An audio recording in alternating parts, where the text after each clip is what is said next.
بسم الله الرحمن الرحيم.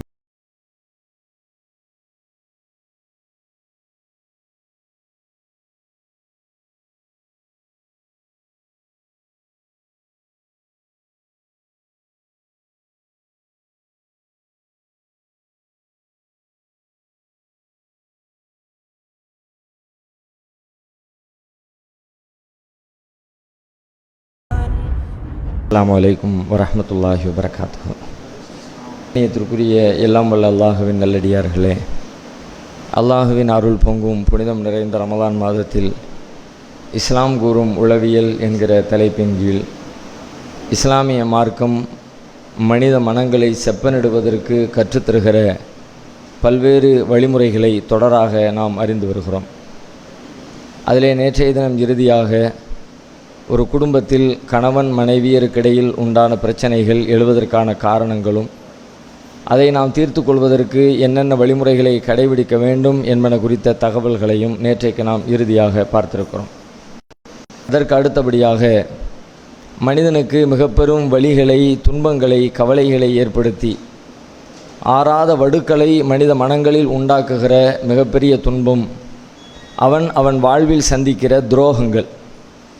சக மனிதர்களால், நண்பர்களால், உறவுகளால், அவனால் நம்பிக்கைக்கப்பட்ட இன்ன பிற மனிதர்களால் ஏமாற்றப்படுகிற பொழுது, துரோகத்திற்கு உள்ளாக்கப்படுகிற பொழுது அந்த துரோகங்களை மனித மனங்களால் அவ்வளவு எளிதில் ஜீரணித்து கொள்ள முடிவதில்லை.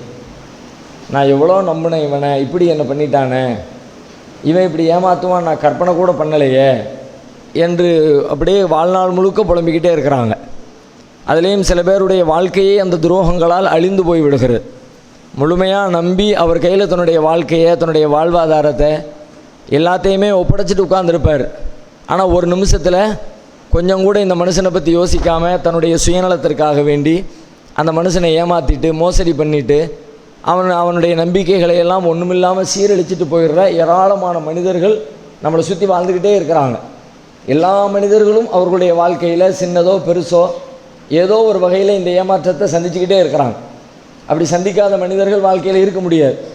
சிறுவர்கள், குழந்தைகள் வேண்டுமானால் அதில் விதிவிலக்கலாக இருக்கலாமே தவிர, பெரும்பாலான ஒரு குறிப்பிட்ட பருவத்தை கடந்த ஒரு 40 வயது 45 வயது என்ற நிலைக்கு வந்து விட்டவர்கள் பெரும்பாலும் அவங்களுடைய வாழ்க்கையில் இந்த மாதிரி ஒரு ஏமாற்றங்களை, இந்த மாதிரி ஒரு அநீதிகளை, இதே மாதிரி ஒரு துரோகங்களை தங்களுடைய வாழ்க்கையில் கடக்காமல் வந்திருக்க முடியாது. அது மாதிரி துரோகங்களில் பெரும்பாலான துரோகங்கள் அப்படியே மனசில் ஆறாமல் வடுவாக மாறி போய் நின்றுது. எப்போ நினச்சாலும் அது வலிக்குது. எப்போ நினச்சாலும் மனதில் ஒரு கோபம், ஒரு வகையான ஒரு பழி உணர்ச்சி, வாய்ப்பு கிடைச்சா அந்த பழியை தீர்த்திடணும் என்கிற மாதிரியான உணர்வு மனிதர்களுடைய உள்ளத்தில் ஏற்பட்டு கொண்டே இருக்கிறது. அப்போ இந்த மாதிரியான துரோகங்களுக்கும் நாம் பாதிக்கப்படுகிற நேரங்களில், அநீதி இழைக்கப்படுகிற தருணங்களில் நாம் எவ்வாறு நடந்து கொண்டால் நம்முடைய உள்ளத்தை நாம் பக்குவப்படுத்த முடியும், நாம் மகிழ்ச்சியாக வாழ முடியும், அதற்கு மார்க்கம் சொல்லுகிற வழிமுறைகள் என்ன என்பதை நாம் சற்று தெளிவாக விரிவாக அறிந்து கொள்ள வேண்டும். இந்த துரோகங்களை பொறுத்தவரை நபிகள் நாயகம் ஸல்லல்லாஹு அலைஹி வஸல்லம் அவர்களுடைய வருகைக்கு முன்னதாகவே ஜாஹிலியா காலம் என்று நாம் சொல்லுகிற அறியாமை காலம் நம்ம சொல்கிறோம்ல, இந்த அறியாமை காலத்து மக்களிடத்தில் இந்த துரோகம் குறித்த என்ன பார்வை இருந்துச்சு அப்படின்னு பார்த்தா, துரோகத்தை ஒரு பெரிய பாவமாக பார்த்தாங்க. இந்த அறியாமை காலம் நம்ம சொல்லக்கூடிய காலம் எல்லா வகையான பாவங்களும் மலிந்திருந்த ஒரு காலம். ரொம்ப சர்வசாதாரணமாக எல்லா தீமைகளையும் ஈடுபடுவாங்க. ஒரு பெண் குழந்தைய உயிரோடு புதைக்கிறத அவங்க ரொம்ப சர்வசாதாரணமாக இருந்தாங்க. நம்ம கேள்விப்படுறோம்ல, பொம்பளை பிள்ளை பிறந்துருச்சுன்னா அதை ஒரு பெரிய வெட்கக்கேடான காரியமாக நினைக்கிறது மட்டும் இல்லை, அந்த பிள்ளை எதுக்கு நம்ம உயிரோடு வச்சுருக்கணும், அது வளர்ந்து ஆளாகி நமக்கு எதுக்கு ஒரு அசிங்கத்தை ஏற்படுத்தணும், நம்ம பேசாமல் இப்போமே காலி பண்ணிடுவோமேனு தாம் பெத்த பிள்ளைய அப்படியே உயிரோடு குழி தோண்டி புதைச்சிருவாங்க என்று சொன்னால் எவ்வளவு வன்னெஞ்சமுடையவர்களாக, எவ்வளவு கல்லெஞ்சக்காரர்களாக அவங்க இருந்திருக்க முடியும். அப்படிப்பட்ட மனிதர்கள் கூட இந்த மாதிரி நிறைய தீமைகள் அவங்களிடத்துல இருந்துச்சு. சாராயம், மது போதை, மதுவில் ஒருத்தன் வீழ்ந்துட்டான்னா அதுக்கப்புறம் அவன் அறிவே வேலை செய்யாத. ஆனால் அந்த சமுதாயம் முழுக்க முழுக்க மதுவில் தான் மூழ்கி கிடந்துச்சு. மதுவை விட்டு அவர்களை பிரிச்சே பார்க்க முடியாது. அல்லாவே இஸ்லாமிய மார்க்கத்தினுடைய ஆரம்ப காலகட்டத்தில் எப்படி அவங்களுக்கு சட்டம் இறக்குனா, எடுத்த எடுப்பில் அவங்கள மதுவை விட்டு அல்லாஹ் தூர விளக்கிடல. யா ஐயோ அல்லதீன ஆமனு லா தக்ரபு ஸலாத்த வ அன்தும் சுகாரா, இறை நம்பிக்கையாளர்களே நீங்கள் போதையோடு இருக்கிற பொழுது தொழுகையின்பால் நெருங்காதீர்கள். ஏன்னு கேட்டால் அவ்வளோ மூழ்கி இருந்தாங்க. எடுத்த எடுப்புலேயே அவங்கள அதிலிருந்து தூக்க முடியாதுங்கிற அளவுக்கு அதில் அவங்க மூழ்கி போயிருந்த காரணத்தினால துவக்கத்தில் எல்லாம் எப்படி சொன்னான், உன் போதையை தொழுக வர்றதுக்கு கொஞ்ச நேரத்துக்கு முன்னாடியே நிப்பாட்டிடு, அதுக்கு முன்னாடியே நீ தெளிவாயிரு, அதுக்கு பிறகுதான் நீ தொழுகையின்பால் வரணும் என்று அறிவுரையை சொல்லுகிற அளவிற்கு அவர்கள் மதுவில் போதையில் மூழ்கி கிடந்தாங்க. அப்போ மதுவிலையும் போதையிலையும் மூழ்கி கிடந்த சமுதாயத்தில் அறிவார்ந்த எதையாவது எதிர்பார்க்க முடியுமா? எல்லா அறிவும் தான் போயிருமே, மூளை கெட்டு போயிருமே. மூளை கெட்டு போனதுக்கு பிறகு அவங்கள்ட்ட வேறு என்ன நன்மையை நல்லறத்தை என்ன எதிர்பார்க்க முடியும்? ஒன்றுமே எதிர்பார்க்க முடியாது.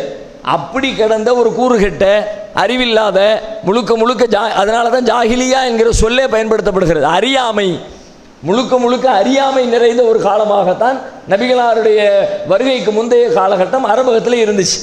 அப்படிப்பட்ட காலத்தில் கூட அவர்களிடத்திலே சில நற்பண்புகள், சில தீய பண்புகள் மீதான கோபமும் கடுமையும் இருந்துச்சு.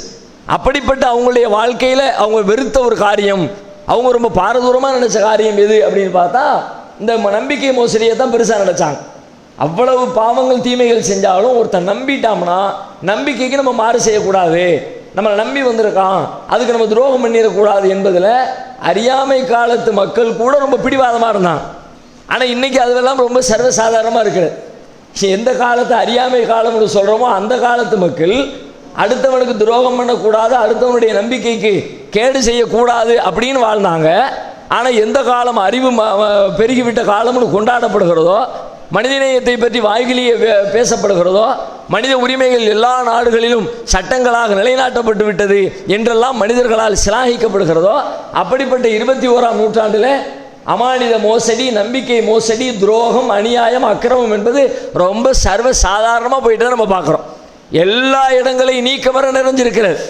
நபி ஸல்லல்லாஹு அலைஹி வஸல்லம் உங்களுடைய காலத்தில் நீங்கள் பாருங்கள், நாமெல்லாம் கேள்விப்பட்ட ரொம்ப பல தடவைகள் கேட்டு தெரிந்த ஒரு நிகழ்ச்சி அபூ சுஃபியான் அவர்களுடைய நிகழ்ச்சி. ஹிர்கல் மன்னருடைய சபையில் நபி ஸல்லல்லாஹு அலைஹி வஸல்லத்தை பற்றி அவங்க விசாரிப்பாங்கல்ல, அவங்க யார், எப்படி அவங்களுடைய குடும்பம் என்ன, அவர் இதுக்கு முன்னாடி அவங்க குடும்பத்தில் யாராவது தன்னை நபின்னு சொல்லியிருக்கிறாங்களா என்றெல்லாம் அந்த ஹெர்குலிஸ் மன்னர் என்ன பண்ணுவார், அபூ சுஃபியானை கூப்பிட்டு விசாரிப்பார். அந்த நிகழ்ச்சி ஹதீஸில் பதிவு செய்யப்பட்டிருக்கிறது. அவங்களே சொல்கிறாங்க, யார், அபூ சுஃபியான் அவங்களே சொல்கிறாங்க, என்னை வந்து கூட்டிகிட்டு போய் நிப்பாட்டினாங்க மன்னருக்கு முன்னாடி. எனக்கு பக்கத்தில் மொழிபெயர்ப்பாளர் நிறுத்தப்பட்டார். அந்த மொழிபெயர்ப்பாளர் எனக்கு பின்னாடி என் கூட வந்த நண்பர்கள் எல்லாருமே என்னுடைய முதுகுக்கு பின்னாடி நிப்பாட்டப்பட்டிருந்தாங்க.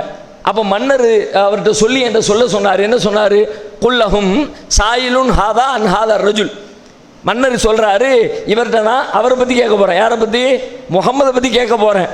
ஃபைன் கதபனி, அவர் என்னிடத்தில் பொய்யுரைத்து விட்டால் நான் கேட்ட கேள்விக்கு இவர் வந்து எனக்கு பொய்யான பதிலை சொன்னார்னா ஃபகதிபு, பின்னாடி நிற்கிற நீங்கள் எல்லாரும் அவர் சொல்கிறது உண்மை இல்லைங்க, பொய் சொல்கிறாருன்னு நீங்கள் எனக்கு சொல்லிடணும் என்று ஒரு செய்தியை சொல்லிட்டு தன்னுடைய பேச்சை ஆரம்பிக்கிறார்.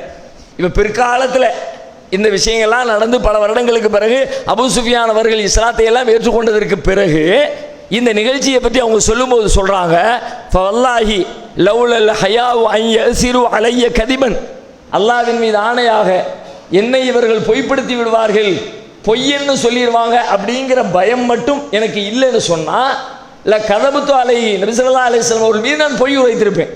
அன்றைக்கி ரசூல்லா பேரில் எந்த பொய்யும் சொல்லலை. ரசூல்லாவை பற்றி என்ன கேரக்டரோ என்ன உண்மையோ அதை அப்படியே முழுசாக பட்டவர்த்தனமாக கூடுதல் குறைவில்லாமல் சொன்னாங்க. எந்த அளவுக்கு சொன்னாங்க, ஃபஹல் குன்தும் தத்தஹிமூனஹு பில் கித்பி. அதில் ஒரு கேள்வி கேட்குறார் அவர், நீங்கள் இந்த முஹம்மது அவருடைய வாழ்க்கையில் என்னைக்காவது உங்கள்கிட்ட பொய் சொல்லி இருப்பார் அப்படின்னு நீங்கள் சந்தேகப்படுறீங்களா? அவர் பொய் சொல்லி இருக்கிறாரான்னு கேட்கல, கேள்வியை நல்லா கவனிக்கணும். அவருடைய கேள்வி என்ன, இந்த முஹம்மது அவருடைய வாழ்நாளில் என்னைக்காவது பொய் சொல்லி இருப்பார் என்று நீங்கள் சந்தேகப்படுகிறீர்களா, டவுட்டாவது வந்திருக்குதா அப்படின்னு தான் கேட்குறார். அப்போ இந்த அபூ சுஃபியான் என்ன பதில் சொல்லாங்க, ஃபகால் அல்லா, இல்லை எங்களுக்கு அவர் பொய் சொன்னார்னு ஒரு நாள் கூட சந்தேகம் கூட வந்ததில்லை. பொய் சொன்னாரா இல்லையாங்கிறத டவுட்டே, பொய்யே சொல்ல மாட்டார்ப்பா, முஹம்மதா அவர் உண்மையை மட்டும்தான் பேசுவார், அப்படி தான் நாங்கள் அவரை பற்றி புரிஞ்சு வச்சுருந்தோம். இந்த அளவிற்கு நபிகள் நாயகத்தை பற்றி உள்ளதை உள்ளபடி அந்த சபையில் அவர் பேசிட்டு வந்தார். இப்போ அவர் சொல்கிற செய்தி என்ன, தன்னை பொய்யன்னு சொல்லிடுவாங்களோ அப்படின்னு அச்சப்பட்டு நேர்மையாக நடக்கிறாங்கல்ல. இன்றைக்கி நம்ம காலத்தில் அந்த மாதிரி அச்சம் எத்தனை பேருக்கு இருக்குது? சொன்னால் சொல்லிட்டு போடுவோம், என்னப்பா அப்படி சொன்னால் நமக்கு என்ன காசா பணமா என்ன போகுது, போயிட்டு போதுங்க. இன்றைய காலத்தில் மக்கள் பேசுகிற பேச்சுக்கும் அறியாமை காலம் என்று சொல்லப்பட்ட அந்த காலத்தில் பேசப்பட்ட பேச்சுக்கும் இடையில் உண்டான வித்தியாசத்தை பாருங்கள். பொய்யன் என்று சொல்லப்படுவது அவ்வளவு பயந்தாங்க, ஆனால் இன்றைக்கி அது சர்வசாதாரணமாக மாறி போயிருக்கிறத பார்க்குறோம்.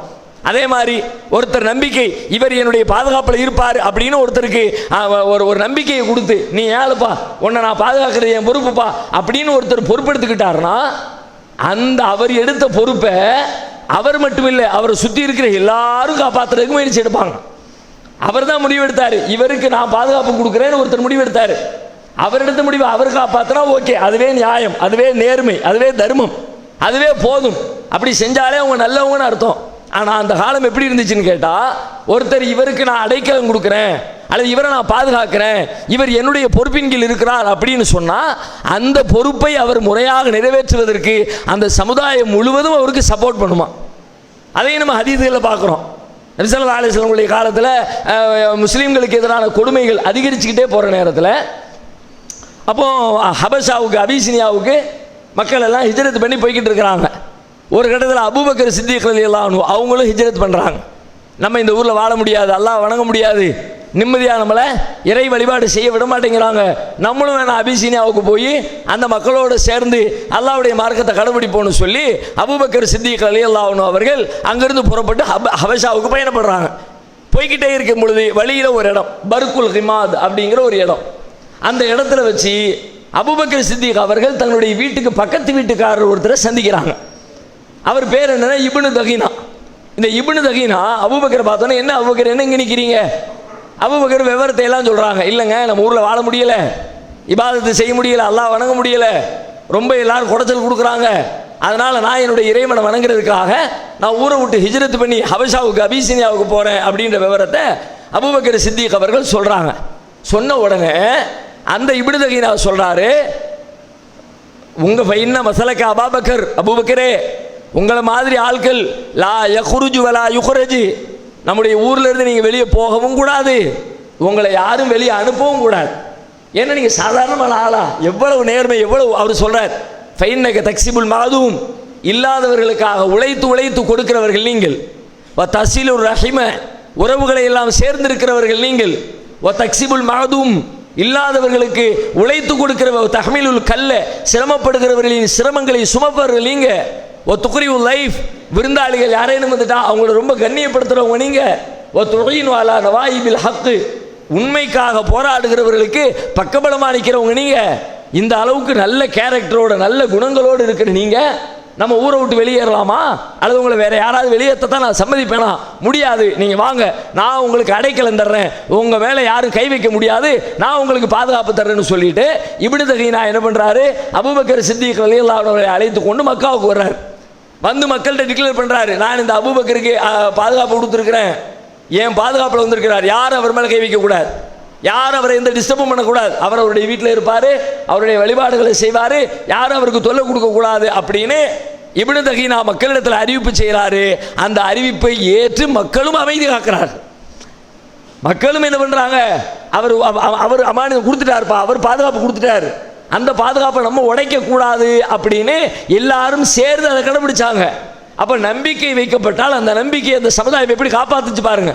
எந்த சமுதாயம், எந்த சமுதாயத்தில் இஸ்லாம் இல்லையோ, எந்த சமுதாயத்தில் நேர்மை இல்லையோ, எந்த சமுதாயம் ஒழுக்கங்கட்ட சமுதாயம் சொல்கிறோமோ, எந்த சமுதாயம் பெண் குழந்தைகள் உயிரோடு புதைச்ச சமுதாயம் சொல்கிறோமோ, எந்த சமுதாயம் மதுபானத்தில் வீழ்ந்து தன்னுடைய அறிவை அடகு வச்சிருச்சு அப்படின்னு நம்ம விமர்சிக்கிறோமோ, அந்த சமுதாயத்தினுடைய நிலை என்ன?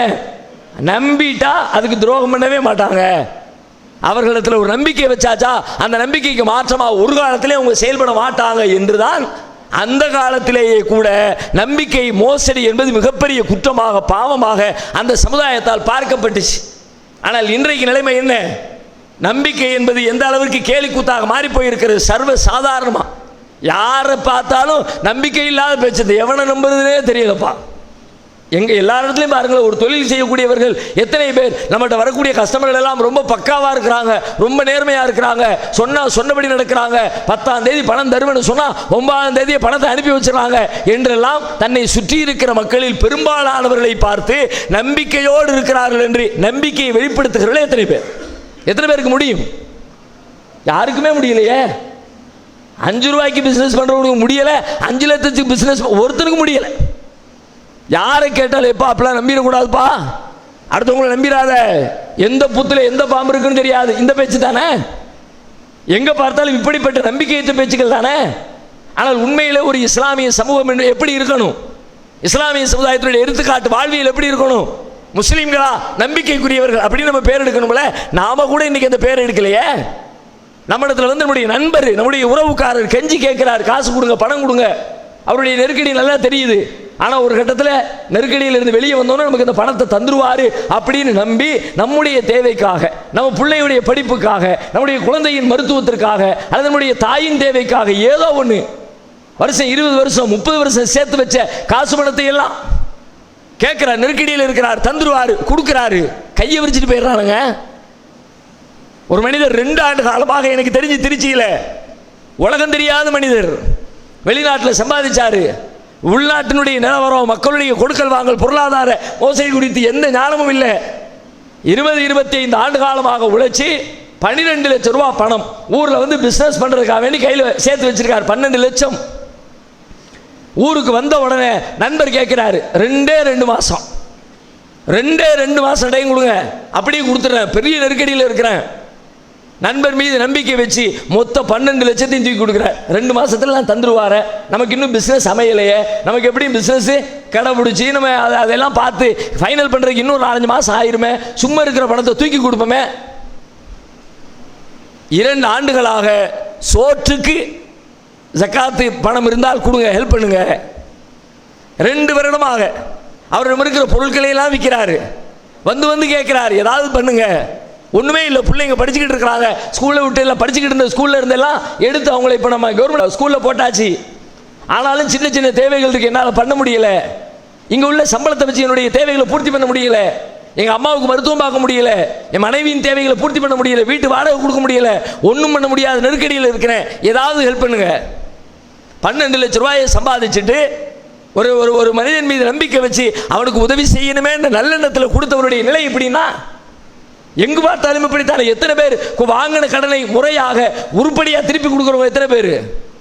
வாங்கினதை விட அழகான முறையில் கொடுங்க என்று சொன்னாங்க. நீ வாங்கினது கொடுத்தாலே பெரிய விஷயம்ப்பா, அவன் கெஞ்சிறான்.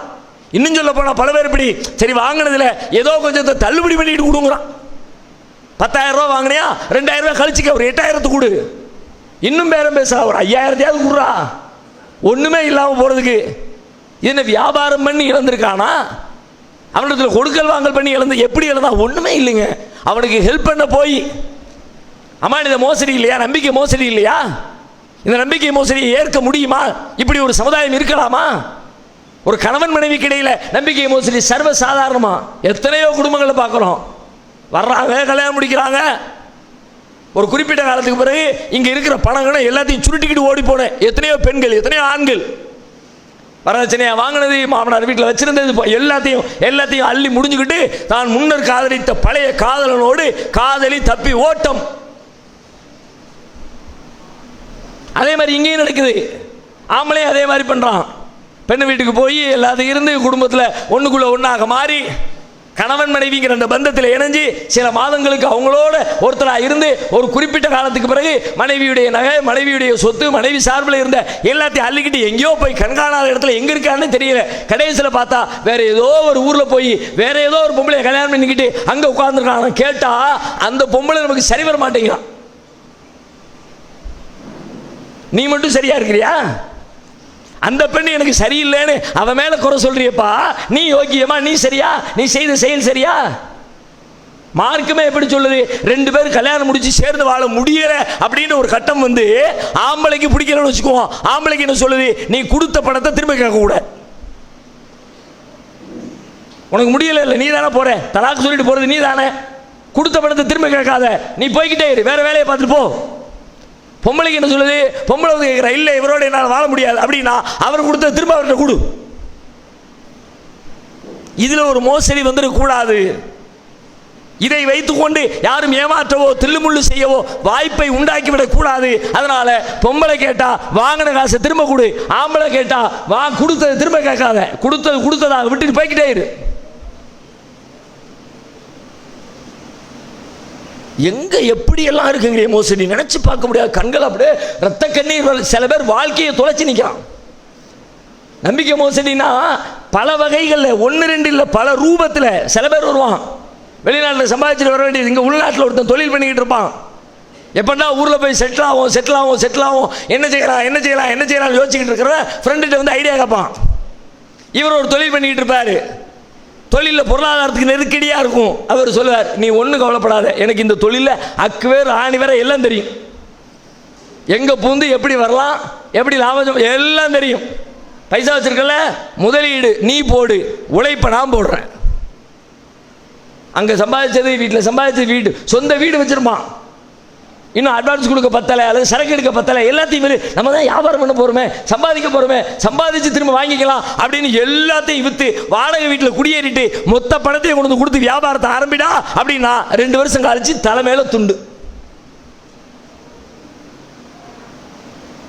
நடுத்தரில் விட்டுட்டு போயிடலாம். பல பேர் பணத்தை சுருட்டிட்டு போறவன் சில பேர்னா, சில பேர் என்ன பண்றான், அவன் காசு நமக்கு எதுக்குப்பா அப்படின்னு அவனை அப்படியே விட்டுட்டு போயிட அம்பன். அவனுக்கு என்ன ஒண்ணுமே தெரியாது, அவனுக்கு இந்த தொழிலை பற்றி தெரியாது, இந்த பொருளை எங்கே வாங்கணும் தெரியாது, எப்படி விற்கணும் தெரியாது. கடைசியில் போட்ட முதல்ல எல்லாம் போச்சு. மோசடி இல்லையா? கருத்து கேட்ப, ஆலோசனை கேட்கிற பொழுது நம்பிக்கை மோசடி எவ்வளவு. ஏதாவது ஒன்று ஒரு நோயின்னு வந்துருச்சுன்னு வச்சுக்கோங்களேன். நம்ம ஊரில் துறை சார்ந்த விற்பனர்கள் அதிகமான விற்பனர்கள் யார் அப்படின்னு நீங்கள் ஒரு கணக்கு எடுத்தா, துறை சார்ந்த விற்பனர்னா நிறைய துறைகள் இருக்குல்ல, டாக்டர் இருக்கிறாங்க, இன்ஜினியர்ஸ் இருக்கிறாங்க, லாயர்ஸ் இருக்கிறாங்க, இது மாதிரி இருக்கிறாங்கல்ல, அதில் எந்த துறை ஆட்கள் ரொம்ப அதிகம் சொல்லுங்க பார்க்கலாம். ஆளாளுக்கு ஒன்று சொல்லுவோம், அவங்களுடைய அனுபவத்துக்கு அறிவுக்கு ஏற்ப. இன்ஜினியரிங் ஜாஸ்தி, லாயர் என்னமோ சொல்லுவோம் வைங்களேன். ஆனால் உண்மை என்ன தெரியுமா, டாக்டர்கள் ஜாஸ்தி இல்லையே, டாக்டர் சீட்டு ரொம்ப கம்மியில், ரொம்ப பேர் டாக்டர் ஆகிறது இல்லையே. ஒரு இன்ஜினியரிங் காலேஜ் மாதிரி அதிக டாக்டர் மருத்துவக் கல்லூரி கிடையாது, ஒரு சட்டக்கல்லூரி அளவுக்கு மருத்துவக் கல்லூரி எண்ணிக்கை இல்லையே, கம்மியில் அப்படின்னு நினைக்கலாம். நான் டாக்டர்னு சொல்கிறது ப்ரொஃபஷனலாக போய் கல்லூரியில் சேர்ந்து பணம் கட்டி படித்து சர்டிஃபிகேட் வாங்கிட்டு வர டாக்டர் சொல்லலை. ஊருக்குள்ளே டாக்டர் மாதிரி நீங்கள் தலையில் ஒரு கெட்டு போட்டு வெளியில் நில்லுங்களேன், இங்கேருந்து வெளியே போகிறதுல 10 டாக்டர் உங்களுக்கு கிடைப்பாங்க. என்ன கேட்டால், இது ஒன்றும் இல்லை, இதில் இந்த லேசாக மஞ்சளை கரைச்சி இந்த கிழங்கு லேசாக உள்ளே வச்சு கெட்டு 2 நாளில் சரியாக போயிடும், டாக்டர் வந்துடுவார். அவர் 10 வருஷம் படித்து பணமெல்லாம் செலவு பண்ணி ஆராய்ச்சி பண்ணி அவர் பண்ணுற வேலையை இங்கே வந்து ஏதாவது ஒரு புக்கு படிக்க வேண்டியது. ஒரு ஆனந்த விகடனு, ஒரு ராணி, ஒரு குமுதம், ஒரு குங்குமம், என்ன தேவையான படிக்கணும். அதை விடுங்க, ஒரு ஃபேஸ்புக்கில் பார்த்துட்டு ஃபேஸ்புக்கில் படித்த செய்தி அது அவருக்கு கருத்து, அடுத்தவருக்கு சொல்லிட வேண்டியது. உன் பேச்சை கேட்டவன் செஞ்சா, நீ ஊர்ஜிதமாக பார்த்து படித்து சிந்திச்சு அதை ப்ராக்டிக்கலாக எல்லாத்தையும் செக் பண்ணிட்டு நீ சொன்னால் ஏற்புடைய. நான் அதை தப்புன்னு சொல்ல வரல, சொல்லக்கூடாதுன்னு சொல்லலை. ஆனால் சொல்லுகிற எல்லோருமே அதை 100% ஏற்று சரி கண்ட பிறகு சொல்கிறார்களா, காதிலே கேட்டதை எல்லாம் சொல்லுகிறார்களா? நபிகளார் என்ன சொன்னாங்க, கஃபாபில் மரி கதிபன் யுஹத்திஸு பிகுல்லிமா சமிஅ, கேட்டதை எல்லாம் பேசுகிறவன் பொய்யன். நீ நினச்சிக்குவே நம்ம ரொம்ப நல்லவன்பா, கேட்டவருக்குலாம் ஆலோசனை சொல்லியிருக்கோம். உன்னை நம்பி ஆலோசனை கேட்டவருக்கு அந்த நம்பிக்கைக்கு உரியவனா நடந்தியா? இந்த ஃபேஸ்புக் நியூஸை பார்த்து அடுத்தவனுக்கு மெசேஜ் சொன்னியே, இதே ஃபேஸ்புக் நியூஸை வச்சு உன் குடும்பத்தில் நீ அப்ளை பண்ணுவியா? உன் பிள்ளைக்கு இந்த மருத்துவத்தை செய்வியா? உன் அக்காவுக்கு இந்த மருத்துவத்தை செய்வியா? உங்க அம்மாவுக்கு இந்த மருத்துவத்தை செய்வியா? அப்போ வேற இடத்துக்கு போவியா? உன் குடும்பத்துக்கு வேறன்னா அப்போ அவன் குடும்பத்துக்கு மட்டும் அடுத்தவன் கேடு கட்டு போகலாமா? நபிகளார் சொன்னாங்க, மன் இஸ்தஷாரஹு, ஒருத்தன் ஒரு ஆலோசனை கேட்கப்படுகிறது. அகூல் முஸ்லிம், தன்னுடைய முஸ்லிமான சகோதரனிடத்தில் ஒருவர் வந்து இன்னொருத்தர் ஆலோசனை கேட்கிறார். அவ்வாறு ஆலோசனை கேட்கிற பொழுது அவர் முறையற்ற அல்லது நேர்மை இல்லாத ஒரு ஆலோசனையை சொன்னால் அவரும் மோசடியாளரே.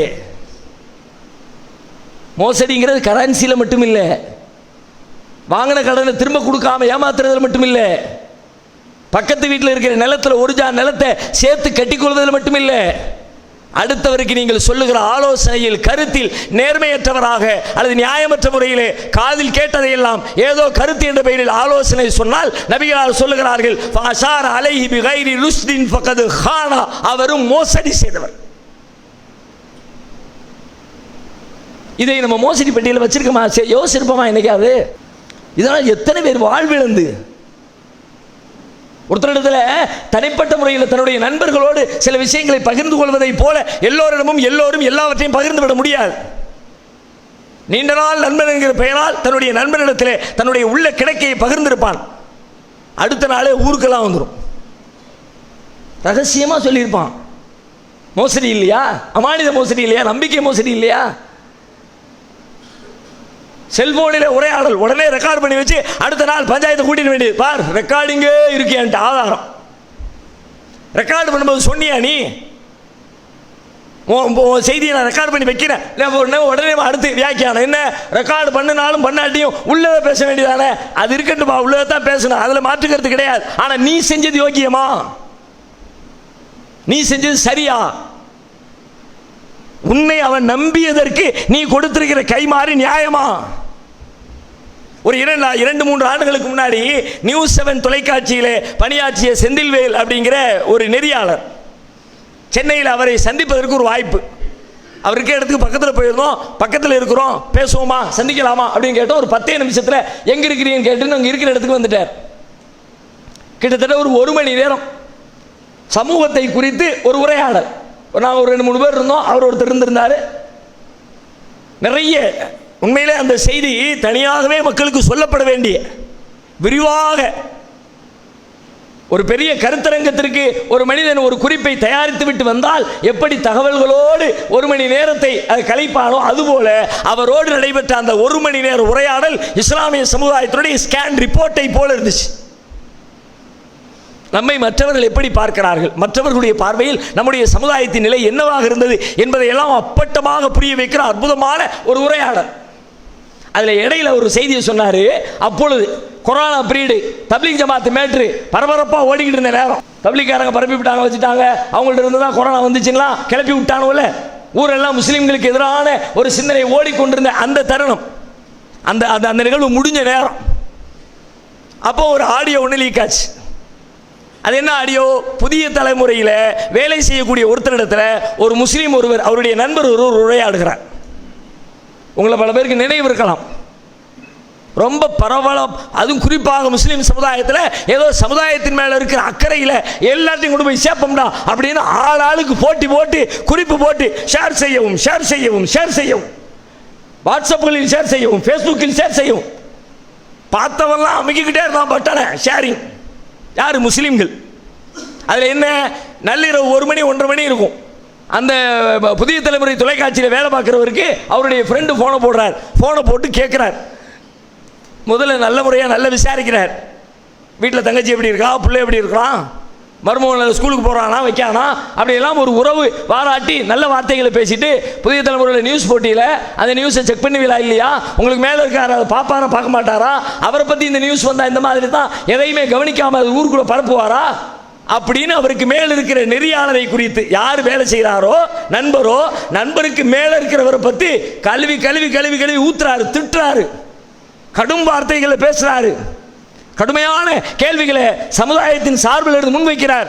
நம்ம நினைக்கிற மாதிரி கேள்விகளை எல்லாம் நிறைய வைக்கிறார். ஒரு 1/2 மணி நேரம் உரையாடல். அவர் ஊன்னுக்கிட்டே இருக்கார். நைட்டு 1 மணிக்கு ஒருத்தன் தூக்கத்தில் எழுப்பி ஒன்று பேசினா, வேற ஏதோ அவசரமான மேட்ரு போல இருக்குன்னா அந்த ஃபோன் எடுத்திருப்பான். இவன் இதுக்கு பேசுகிறான்னு தெரிஞ்சிருந்தா ஃபோனே எடுத்துருக்க மாட்டான். கடைசியில் 1 மணி நேரம் பேசிட்டு பார்க்குறேன், சொல்கிறேன், சரி வச்சிடுறேன் அப்படின்னு வச்சுட்டான். முதல் நாள் நடந்த உரையாடல். இதில் ஒன்றும் சிக்கல் இல்லை, விட்டுருங்க. ஒருத்தன் அவனுடைய நண்பன் அந்த தொலைக்காட்சியில் வேலை பார்க்குறான், தன்னுடைய மனக்குமுறல் அவன்கிட்ட கொட்டிட்டான், ஓகே, இது வரைக்கும் ஏற்கலாம். சிக்கல் எங்கே ஆரம்பிக்கிறது? என்ன சொல்கிறாரு? மறுநாள் காலையில் அந்த ஆடியோ ஊரெல்லாம் பரவுகிறது. நீங்கள் நம்பிக்கையற்ற சமுதாயம், உங்களை நம்பவே முடியாது. தங்கச்சி நல்லா இருக்காளா, மர்மவன் நல்லா இருக்காளா என்று கேட்டிய, உண்மையில் இந்த ஆடியோ வெளியே வந்துச்சுன்னா தங்கச்சி புருஷன் நீ சொல்றிய உன் நண்பன், அந்த நண்பனுடைய வேலைக்கு உத்தரவாதம் இருக்குமா? அவனுடைய மேலதிகாரியை பற்றி இப்படி கழுவி ஊத்துற, அவன் ஊன்னு உச்சு கட்டிக்கிட்டு இருக்கிறானே, அப்போ மேலதிகாரி கூப்பிட்டு என்ன கேட்பான், என்னடா என்ன இந்த திட்டுறான், நீ ஊன்னு கேட்டுக்கிட்டே இருக்கிற அப்படின்னு கேள்வி கேட்டு நீ என்னுடைய இந்த நிறுவனத்துக்கு தகுதியானவன் இல்லைன்னு வேலையை விட்டு நிப்பாட்டுனா அது ஓகேவா உங்களுக்கு? குறைஞ்சபட்சம் சொன்னியா? நீ சொல்லி இருந்தாலாவது அவன் கொஞ்சம் உஷாரா இருந்து என்ன சொல்லணும் என்ன பேசணும் அப்படிங்கிறத கவனிச்சு பேசியிருப்பானே. நண்பன் பேசுறான், 1 மணிக்கு பேசுறான், ஆற்றாமையில் பேசுறான், தன்னுடைய உணர்வுகளை கொட்டுறான் என்று சொல்லி உங்களோடு உரையாடியதற்கு அந்த மனிதனுக்கு நீங்கள் கொடுக்கிற நன்றி உபகாரம் இதுதானா?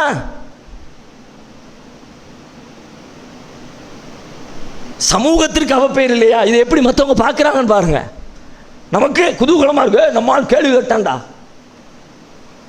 இதே போல எத்தனை நிகழ்வு நமக்கு இடையிலே நடக்கிறது. நாம் ஒருவரை ஒருவர் பற்றி பேசுவது, அந்த பேசுவதை ஆடியோ ரெக்கார்டு செய்வது, ரெக்கார்டு செய்யப்பட்ட ஆடியோவை சம்பந்தம் இல்லாமல் அவனுடைய எதிரிக்கு பரப்புவது.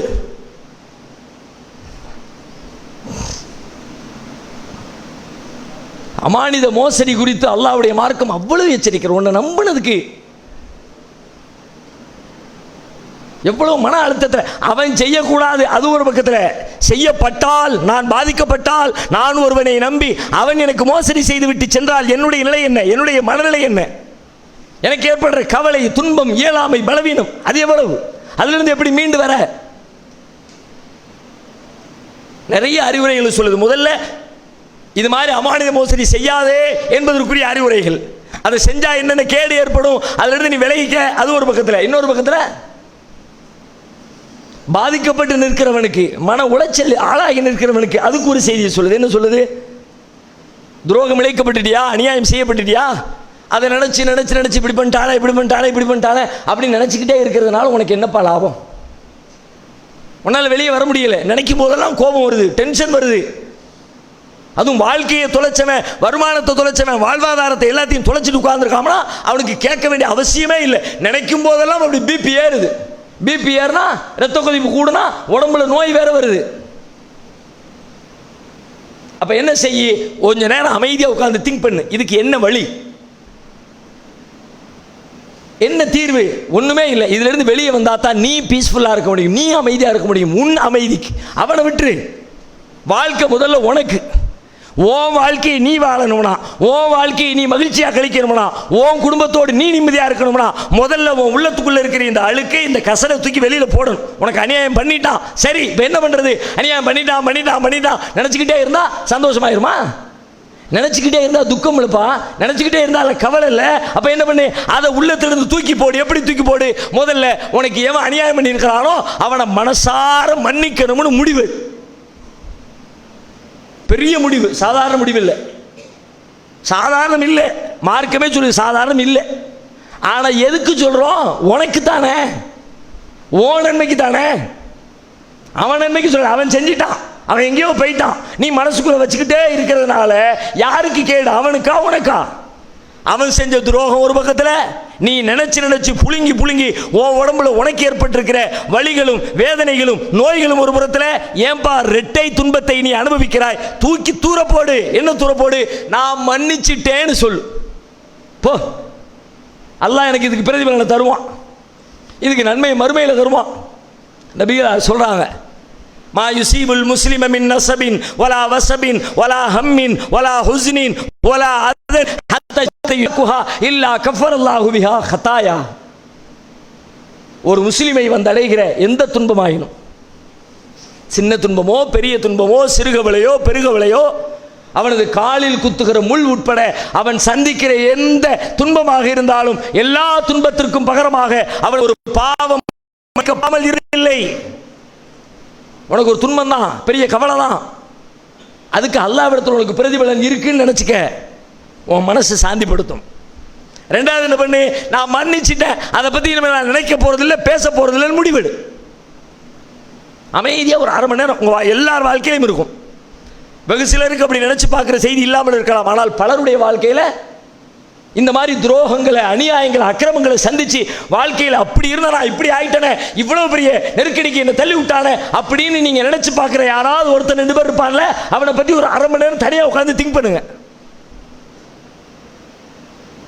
கடைசியில் ஒரு முடிவுக்கு வாங்க, தூக்கி போடுறேன், அல்லாஹ்வுக்காண்டி தூக்கி போட்டேன், மன்னிச்சிட்டம்பா, நான் யாருக்கோ எவருக்கோ நினைக்கல, எனக்காக, என் வாழ்க்கைக்காக, என் நிம்மதிக்காக, என் சந்தோஷத்திற்காக.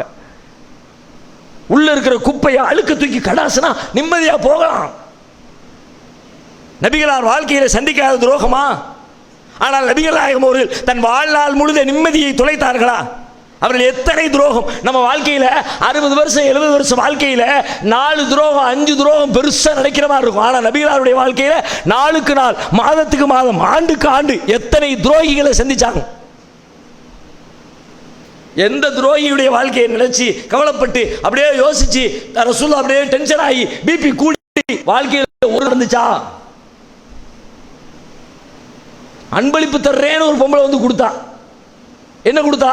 ஆடை பொறிச்சு ஆட்டை சமைச்சு உங்களுக்கு நான் சாப்பாடு கொண்டு வந்திருக்கேன், அன்பாக கொண்டு வந்திருக்காளே. அடுத்த சமுதாயத்து பொம்பளை, யூத சமுதாயத்து பொம்பளை, ஆனாலும் நம்ம மேலே ஒரு கருணை வச்சு, நம்ம மேலே ஒரு அன்பு வச்சு, அந்த அன்பின் வெளிப்பாடாய் நமக்கு ஒரு அன்பளிப்பு கொண்டு வந்திருக்காளேன்னு அவளை நம்பி ரசூலுல்லாஹ் வாங்கி வாயில வச்சாங்க. வச்ச சாப்பாட்டில் விஷம். எப்படி இருக்கும்? நம்மளை அந்த இடத்துல வச்சு யோசிக்கணும். நீங்க ஒரு அன்பா தர்றான்னு தந்தா திறந்து பார்த்தா செங்கக்கல் வச்சு பேச்சுக்கு வச்சுக்கோமே, இந்த மாப்பிள்ள ஐபோனு அப்படின்னு கையில் ஒரு டப்பாவை கொடுத்தான். உள்ள பார்த்தா செங்கக்கல். இது ஒரு பெரிய கேடு இல்லை, வெறும் கேலி தான். இது உங்களுக்கு பெரிய துன்பமா? சும்மா ஒரு சிரிப்பு, ஒரு ஜோக், ஒரு நக்கல், அவ்வளோதான். உள்ள பிபி ஏறுதுல. நீங்க நம்பிட்டீங்கன்னு வச்சுங்க, இல்லையே இவன் தரமாட்டானே, என்னமோ இருக்கும் போல இருக்கேன்னு டவுட்டாவே பார்த்தா உங்களை பாதிக்காது. ஓப்பன் அப்பவே நினைச்சேன்டா கல்லப்பையா இவன் என்னமாவது பண்ணுவான்னு தெரியும் அப்படின்னு நினைச்சு ஓப்பன் பண்ணனவனுக்கு பிரச்சனை இல்லை. ஆனா நம்பி வெளிநாட்டிலேருந்து வந்திருக்கான், நெசமாவே கொண்டு வந்துட்டு நினைப்பானா இல்லையா? வெளிநாட்டிலேருந்து வந்து இறங்கின மறுநாள் நேராக வீட்டுக்கு வந்து வீட்டில் ஒரு பையெல்லாம் போட்டு வெளிநாட்டில் லூலூவில் வாங்கின கவரை போட்டு அந்த கவரை போட்டு அந்த டப்பாவுக்குள்ள 4-5 ஜல்லிக்கலை வச்சு தூக்கி கொண்டு வந்து கொடுத்தா வாங்கி சந்தோஷமா ஓப்பன் பண்ண வச்சிருப்பான். வரட்டும், வீட்டில் பொண்டாட்டி வரட்டும், பிள்ளைங்க வரட்டும், சாயங்காலம் போல ஓப்பன் பண்ணுவோம் அப்படின்னு எல்லாரும் வந்த பிறகு ஐபோன் 12 வந்திருக்கா, ஐபோன் 13 வந்திருக்கா அப்படின்னு ஓப்பன் பண்ற நேரத்தில் ஜல்லிக்கல்ல பார்த்தா எப்படி இருக்கும்? உங்க ஆனாலும் அசிங்கப்படுத்திட்டான நம்மள மனசில் நிற்கும்ல. உங்கள் வாழ்வை நாசமாக்காத ஒரு துன்பமே, ஒரு மோசடியே உங்கள் உள்ளத்தை பாதிக்கிறது என்று சொன்னால் நபிகளாரின் வாழ்வையே பறிகொடுக்க வைக்கிற விஷம் சாப்பிடுங்க.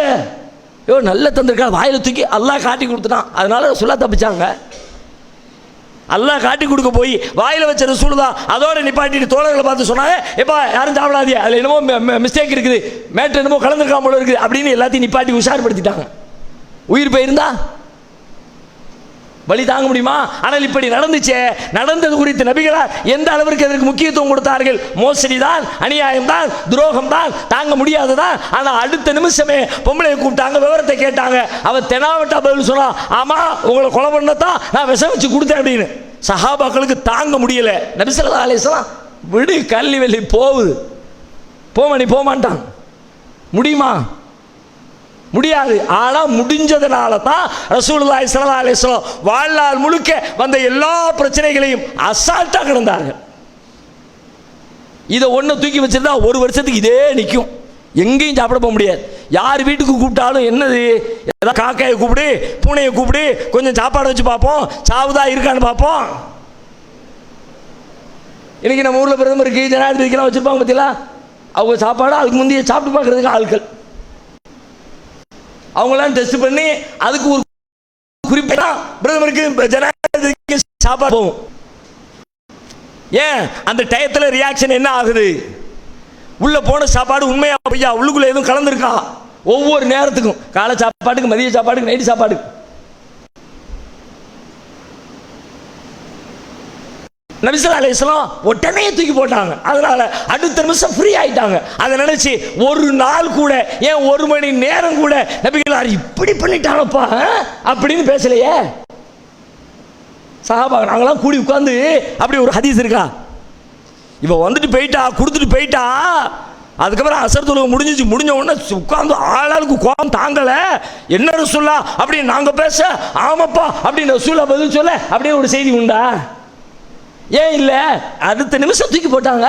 போடு, நீ உனக்காக போடு, ஓ வாழ்க்கைக்காக போடு. அபூபக்கர் சித்திக் தன்னுடைய மகள் அன்னை ஆயிஷா ரலியல்லாஹு அன்ஹா மீது அவதூறு சொல்லப்பட்டுருச்சு. சொன்னது யார்? அபூபக்கர் சித்திக் அவர்களுடைய உதவியிலே ஜீவனம் நடத்தி கொண்டிருக்கிற மிஸ்டஹம் அதிலே ஒருவர். அபூபக்கருக்கு தாங்க முடியல, இவனை நான் எவ்வளவு நம்புனேன், என் புள்ள மேலேயே அநியாயமா இப்படி பழி சுமத்திட்டாங்களே, நியாயம் இல்லாத ஒரு பத்தினி பெண் மேல இப்படி பண்ணிட்டாங்களே அப்படின்னு அபூபக்கர் சித்திக் தாங்க முடியாம சத்தியம் பண்றாங்க, இனிமே இந்த மிஸ்டேக்கு நான் உதவி செய்ய மாட்டேன், மிஸ்டர் காலி பண்ணிடுவேன், கொன்னுருவேன், உண்டு இல்லை ஆக்கிடுவேன், அப்படியெல்லாம் இல்லை. பழி அப்படி இல்லை. குறைஞ்சபட்ச முடிவு நம்முடைய பார்வையில் பார்த்தால் இதெல்லாம் ஒரு மேட்டரே இல்லை. அபூபக்கர் சித்திக் எடுத்த முடிவா? நம்ம பார்வையில் பார்த்தா முடிவே இல்லை. என்ன அந்த ஆள் கண்டுக்காம போயிட்டாருமோ அப்படிதான் போனாங்க. கொடுத்துக்கிட்டு இருக்கிற உதவியை நம்ம கொடுக்க மாட்டேன் அவ்வளோதானே சொன்னாங்க. அல்லாஹ் என்ன சொன்னா? ஓகேன்ட்டானா? சரி, பாதிக்கப்பட்ட மனுஷன், துரோகம் விளைக்கப்பட்டவன், புள்ள மேல அவதூறு சொல்லப்பட்டுருச்சு, அவன் அப்படித்தான் சொல்லுவான், சரி போப்பான்னு அல்லாஹ் விட்டானா? அல்லாஹ் என்ன பண்ணனா? வலா யக்தலி உலுல் ஃபضل மின்கும் வஸ்ஸகதி அன் யூது உலில் குர்பா வல் மசாகீன வல் முஹாஜிரீன ஃபீ சபீலில்லாஹ் வல் யாஃபு வல் யஸ்ஃபஹு அலா துஹிப்பூன அன் யக்ஃபிரல்லாஹு லக்கும். உங்களை மாதிரி அல்லாஹ்வின் அருள் கொடுக்கப்பட்டவர்கள், விசாலமான செல்வம் வழங்கப்பட்டவர்கள், இந்த மாதிரி ஏழைகளுக்கு கொடுக்க மாட்டேன், முஹாஜிர்களுக்கு கொடுக்க மாட்டேன், அடுத்தவங்களுக்கு உதவி செய்ய மாட்டேன்னா சத்தியம் பண்ணாதீப்பா. ஒல் யாஃபு மன்னியுங்கள், ஒல் யஸ்ஃபஹு அலட்சியப்படுத்துங்கள். சொல்லிட்டு கடைசியா ஒரு வார்த்தையை சொல்றான், அலா துஹிப்பூன யக்ஃபிரல்லாஹு லக்கும். உங்கள் பாவத்தை அல்லாஹ் மன்னிக்க வேண்டும் என்பதை நீங்கள் விரும்ப மாட்டீர்களா? பாவம் தான், அநியாயம் தான், அக்கிரமம் தான். உனக்கு ஆசை இருக்குல்ல, அல்லாஹ் என் பாவத்தை மன்னிச்சிரு, அல்லாஹ் என் பாவத்தை மன்னிச்சிரு கேட்டுக்கிட்டே இருக்கல. நபிகளார் ஒரு நாளைக்கு 100 தடவைக்கு மேலே பாவ மன்னிப்பு கேட்டாங்கல்ல. நீனும் பாவ மன்னிப்பு தக்பீர் கட்டினதுலேருந்து சலாம் கொடுக்குற வரைக்கும் பாவ மன்னிப்பு கேட்குறோம்ல. அல்லாஹும்ம பாயிது பைனி வ பைன கதாயாய கமா பாஅத்த பைனல் மஷ்ரிகி வல் மக்ரிப். இறைவா, கிழக்கிற்கும் மேற்குக்கும் இருக்கிற இடைவெளியை போல எனக்கும் என்னுடைய பாவத்திற்கும் இடையிலே இடைவெளியை ஏற்படுத்து. அல்லாஹும்ம மக்ஸில் கதாயாய பில் மாஇ வஸ் ஸல்ஜி வல் பர்த். இறைவா, தண்ணீரால், பனிக்கட்டியால், ஆலங்கட்டியால் என்னுடைய பாவத்தை சுத்தப்படுத்து. நக்கையை மினல் கதாயா கமா நக்கைத்த சௌபல் அபியத மினத் தனஸ். நிற ஆடையை சுத்தப்படுத்துவதை போல என் பாவத்திலிருந்து என்னை கழுகி சுத்தப்படுத்து. பாவ மன்னிப்பு கேட்டீங்கல்ல, அத்தகையத்தில் உட்கார்ந்து பாவ மன்னிப்பு, சஜிதாவில் பாவ மன்னிப்பு, ருக்குல பாவ மன்னிப்பு. மன்னிப்பு கேட்டலப்பா, பாவமே செய்யாம மன்னிப்பு கேட்டியா? பாவம் செஞ்சுட்டு தானே கேட்ட. அல்லாவுக்கு நீ செஞ்ச பாவத்தை அல்லாஹ் மன்னிக்கணும்னா உனக்கு அடுத்தவன் செஞ்ச பாவத்தை நீ மன்னிச்சிரு. உனக்கு ஒரு லாஜிக், அல்லாஹ்வுக்கு ஒரு லாஜிக்கா? உனக்கு ஒரு நியாயம், அல்லாஹ்வுக்கு ஒரு நியாயமா? அலா துஹிப்பூன யக்ஃபிரல்லாஹு லக்கும். உங்கள் பாவத்தை அல்லாஹ் மன்னிக்க வேண்டும் என்பதை நீங்கள் விரும்ப மாட்டீர்களா? விரும்புறீங்கல்ல, அப்போ அடுத்தவன் செஞ்ச மன்னி. துரோகம் தான் இல்லைன்னு சொல்லல, அநியாயமா தூக்கி போடு, நீ நிம்மதியா இருப்ப. அல்லாஹ்வுடைய மன்னிப்பு உனக்கு கிடைக்கும். அப்துல்லா இப்னு உபை இப்னு சலூல் மதீனாவிலே நயவஞ்சகர்களின் தலைவன், முனாஃபிக்குகளின் தலைவன். எந்த அளவிற்கு அவரால் நபிகளார் இடைஞ்சலுக்கு ஆள்பட்டாங்க. உஹது போர்க்களத்தின் தோல்விக்கு அப்துல்லா இப்னு உபை இப்னு சலூலுடைய சூழ்ச்சியும் ஒரு காரணம். அல்லாஹ்வுடைய ஆட்டம் அது வேறு. ஆனால் பதிலில் வெற்றி அடைஞ்ச சஹாபாக்கள் உஹதில் தோத்தாங்களே எப்படி? உஹது போர்க்களத்துக்கு படையை திரட்டி வந்துக்கிட்டே இருக்கிறாங்க. கூட்டத்துக்குள்ளே பூந்தான், முஸ்லீம் மாதிரி வேடம் போட்டுருந்தான். உள்ளுக்குள்ளே அவங்க ஆட்களையெல்லாம் பார்த்து பேசி, முகமது கூப்பிட்டாரு பின்னாடி போய்கிட்டு இருக்கிறிய, அங்கெல்லாம் எதிரிகள் பயங்கரமாக படை திரட்டிட்டு வந்திருக்கிறான், உள்ளே போனோம் நம்மளை லட்சம் ஆளை காலி பண்ணிடுவான், அதனால நம்ம உயிரை காப்பாற்றிக்கணும், வா எல்லாரும் திரும்ப போயிடுவோம்னு கிட்டத்தட்ட 300 பேரை உஹது போர்க்கள படையில் எடுத்து பின்னாடி கூட்டிகிட்டு போயிட்டான். அந்த காலத்தில் 300 பேர் ஒரு போர்ப்படையிலிருந்து ரிட்டர்ன் ஆனால் என்னத்துக்கு ஆகும்? இந்த காலத்தில் பிரச்சனை இல்லை. இன்னைக்கு ஆட்கள் எண்ணிக்கை பலம் இல்லை, இன்னைக்கு ஆயுத பலம், டெக்னாலஜி பலம். ஒரு பட்டனை தட்டினா 1,00,000 பேர் காலி இன்னைக்கு. ஆனால் அன்னைக்கு ஆட்களை வச்சு தானே வெற்றி தோல்வி. அங்கே 500னா இங்கே 500, அங்கே 1000னா இங்கே 1000. அதுதான் வெற்றியையும் தோல்வியையும் தீர்மானிக்கும். ஆள் பலம் தான். அப்படிப்பட்ட ஆள்படத்தை கணக்கிட்டு நபி அவர்கள் அழைத்து செல்கிறார்கள். வழியிலேயே 300 பேரை திருப்பி கொண்டு மதீனாவுக்கு திரும்பிடுறான். எத்தனை பெரிய துரோகம் இது! முஸ்லீம்னு வேடம் போட்டுக்கிட்டு தானே இந்த வேலையை பார்த்தான். முஸ்லீம்கள்ட்ட வருவான், நம்ம முஸ்லீம் தான். ரசூலுல்லாஹ்க்கு எவ்வளவு வலிச்சிருக்கும். இப்படி 1 இல்லை 2 இல்லை, ஏராளமான துரோகம். ஒரு கட்டத்தில் அப்துல்லா இப்னு உபை இறந்துட்டான். இறந்த அப்துல்லா இப்னு உபையுடைய மகன் நபிகளாரை தேடி வருகிறார். அல்லாஹ்வுடைய தூதரே, என்னுடைய தந்தை மரணிச்சிட்டாரு, அவருக்கு கஃன் பண்றதுக்கு உங்களுடைய ஆடையை தரணும். யாருக்கு? நம்மளா இருந்தா என்ன கேட்போம்? யாருக்கு? இவனுக்கு. வாழ்ற காலத்துலாம் என்ன உண்டு ஆக்கி அநியாயம் பண்ணி நிம்மதியை கெடுத்து பல குடியை அழிச்சுக்கிட்டு இருந்த அயோக்கிய பயலுக்கு என் துணியை கொடுத்து கஃன் புரியணுமா? போயா அப்படிமோ. நபி ஸல்லல்லாஹு அலைஹி வஸல்லம் மறு பேச்சு பேசுறாங்க. எங்கள் பாப்பாவுக்கு கஃன் அணிகிறதுக்கு உங்கள் ட்ரெஸ்ஸை கொடுங்க, உள்ளே போனாங்க, ட்ரெஸ் எடுத்து கொடுத்துட்டாங்க. அதோடு போனால் கூட பரவாயில்ல. அடுத்து சொல்கிறாரு, அல்லாஹ்வுடைய தூதரே, எங்கள் வாப்பாவுக்கு நீங்கள் தான் வந்து தொழுகை நடத்தணும். எத்தனை கொடியவன் அப்துல்லா இப்னு உபை! குர்ஆன்ல எடுத்து பார்த்தா இந்த அப்துல்லா இப்னு உபையும் அவருடைய கூட்டத்தாரை பற்றி அத்தனை வசனங்கள். யுகாதிஊன அல்லாஹ் வமா யக்தஊன இல்லா அன்ஃபுஸஹும். அவர்கள் அல்லாஹ்விற்கு மோசடி செய்வதாக எண்ணுகிறார்கள், இல்லை இல்லை அவர்கள் தங்களுக்கு தாங்களே மோசடி செய்து கொண்டிருக்கிறார்கள் என்று முனாஃபிக்குகளை குறித்த அத்தனை செய்தி. அப்படிப்பட்ட பெரும் கோபத்திற்குரிய அப்துல்லா இப்னு உபை மௌத்தாய் போய் கிடக்கிறாரு.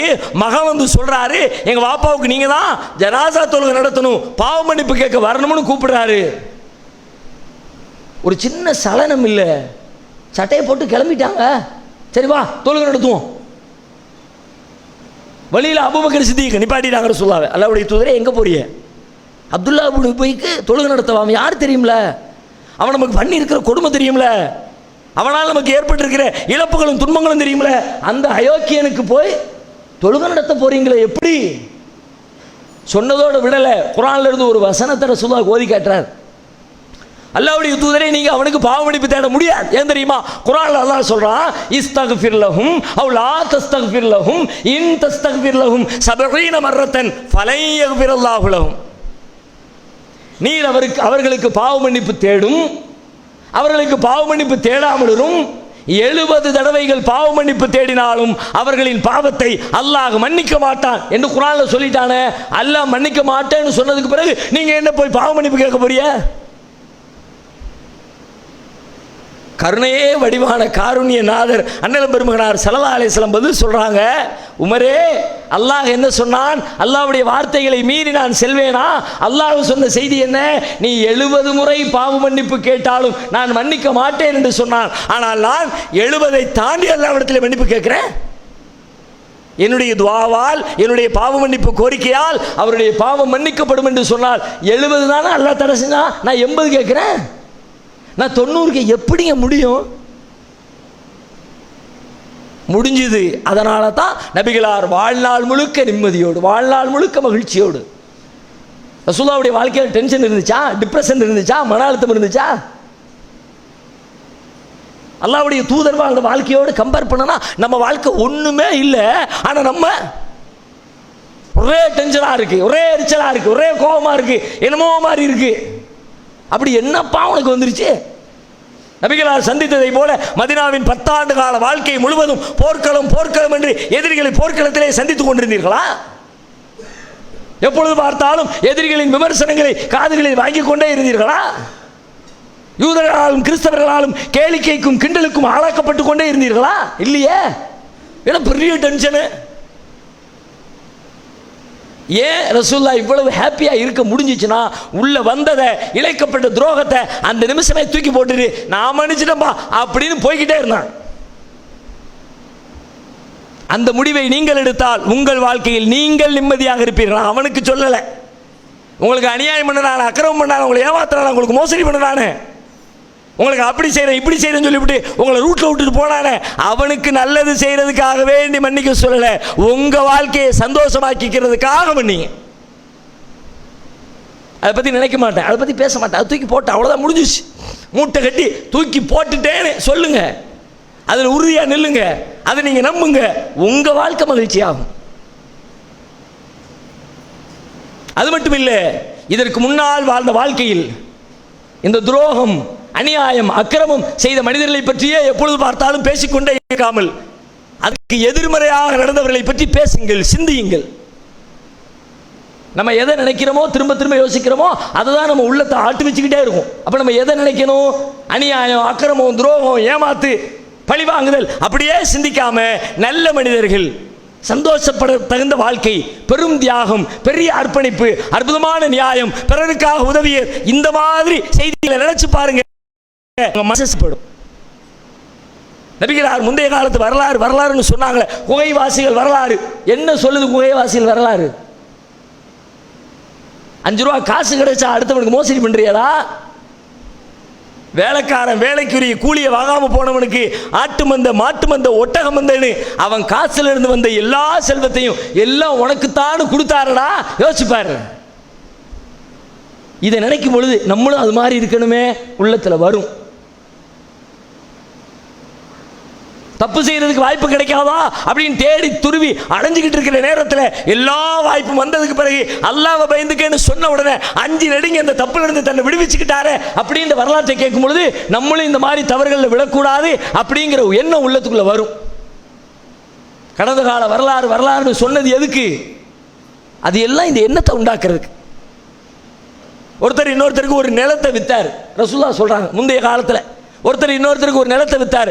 இவர் போய் நிலத்தை வாங்கினவர் நிலத்தை எல்லாத்தையும் பண்படுத்தி எல்லாத்தையும் சீரழி அமைக்கலாம் அப்படின்னு நிலத்தை போய் உழுது பண்படுத்திக்கிட்டு இருக்கிறாரு. உள்ள இருந்து ஒரு புதையல் கிடைக்குது, பூரா தங்க காசு. இப்படி கிடைச்சதுன்னா நம்ம வீடு வானம் தோன்றோன்னு வச்சுக்குவோம். ஒரு இடத்த வாங்கணும், வானம் தோண்டி பில்டிங் கட்டுறதுக்காண்டி ஏற்பாடு நடந்துக்கிட்டே இருக்கு. ஒருத்தனி இல்லை, நம்மளே குழி தோண்டிக்கிட்டு இருக்கோம். ஒரு பேச்சுக்கு கொத்தனார் யாரையும் வைக்கலன்னு வச்சுக்குவோமே, நம்மளே தோண்டிக்கிட்டு இருக்கிறோம். தங்குன்னு ஒரு சத்தம் கேட்குது. என்னது, ஏதோ பாத்திரம் மாதிரி தெரியுது அப்படின்னு கீழே இறங்கி கொஞ்சம் மண்ணை கையால் தள்ளி பார்த்தா அப்படியே ஒரு மண்பானை அப்படியே வெளியே தூக்குனா எப்படியும் ஒரு 10 கிலோ 12 கிலோ தங்க காசா இருக்கு. அதை நினைக்கும் போதே வாயெல்லாம் பல்லா இருக்கு. அப்பா அப்பா தங்க காசு ஒரு சட்டி நிறைய. அந்த தங்க காசு கிடைச்ச உடனே கண்ணு காசை பார்க்காது. கண்ணு காசு பார்த்த உடனே அடுத்த செகண்ட் அங்கே இங்கே மேலே கீழே பக்கத்து வீட்டில் எவனும் பார்க்கல. அப்படியே வேசில மூடு. அவர் என்ன பண்றாரு தெரியுமா? தங்க காசை பார்த்த உடனே தட்டி தூக்கிக்கிட்டு நேரா நிலத்தை வித்தவர் வீட்டுக்கு போயிட்டாரு. சரியான விவரம் தெரியாதா கூப்பிட்டே இருப்பார் போல இருக்க அப்படின்னு இன்னைய உலகம் சொல்லும். அவர் அப்படித்தான் செஞ்சார். நேராக வீட்டில் போயிட்டேப்பா, நீ நிலம் கொடுத்தல, அந்த நிலத்துக்குள்ள ஒரு சட்டி இருக்கிறா, அந்த பானையில உலகான காசு இருக்குது, இந்த அப்படி. இவர் இப்படியா? அவரு என்னது நிலத்துக்குள்ளே இருந்துச்சு? நிலத்தை விற்றோம்னா நிலத்தில் என்னெல்லாம் இருந்துச்சோ எல்லாத்தையும் சேர்த்து தான் விற்றேன். நிலத்தில் இருக்க கல், நிலத்தில் இருக்க மண், நிலத்தில் இருக்க மண்புழு, நிலத்தில் இருக்க பூச்சி, நிலத்தில் இருக்க எல்லாத்தையும் விற்றுட்டு தான் அர்த்தம். நிலத்தை விற்றா உள்ளுக்குள்ளே உள்ளது எனக்கு, வெளியே உள்ளது உனக்கு அக்ரிமெண்ட் போட்டுருவோம். போப்போ நிலத்தை விற்றாச்சு, தங்க காசையும் சேர்த்து நீயே கொண்டு போ. என்ன மனிதர்கள், என்ன வாழ்க்கை வாழ்ந்திருப்பார்கள்! எப்படிப்பட்ட நியாயம், எப்படிப்பட்ட பெருமிதம், எப்படிப்பட்ட பெருந்தன்மை! அடுத்தவன் காசுக்கு கிடைச்சா மோசடி பண்ணலாம் நினைச்சுக்கிட்டு இருக்கிற வாழ்க்கைக்கு மத்தியில் இப்படி ஒரு மொத்தமாக ஒரு காசு குவியல் கிடைக்குது, ஆனாலும் இது எனக்கு சொந்தமானது இல்லைன்னு அடுத்தவன் தூக்கி இது உனக்குள்ளதுன்னு கொடுக்க நினைக்கிறாங்களே. ஏன் இந்த வரலாறு நபிகளார் சொன்னாங்க? இந்த வரலாறுகளை எண்ணி பார்ப்பதன் வழியாக துரோகம் செய்ய வேண்டும் என்கிற உணர்வு குறையும். அவர்கள் செய்த துரோகத்தை மன்னிப்பதன் வழியாக நம்முடைய வாழ்வு நிம்மதி பெறும். அல்லாஹ் ரப்பல் ஆலமீன் இப்படி துரோகங்களில் இருந்து மீண்டும் உங்கள் வாழ்க்கையை சீரமைத்துக் கொள்வதற்கான வழிகளை சொல்லித் தருகிறான். அதை கடைபிடித்து ஒழுகுகிற நன்மக்களாக நம் அனைவரையும் ஆக்கி அருள் புரிவானாக. வாஹிர் தாவானா அல்ஹம்துலில்லாஹி ரப்பில் ஆலமீன். அஸ்ஸலாமு அலைக்கும் வரஹ்மத்துல்லாஹி வபரகாத்துஹு.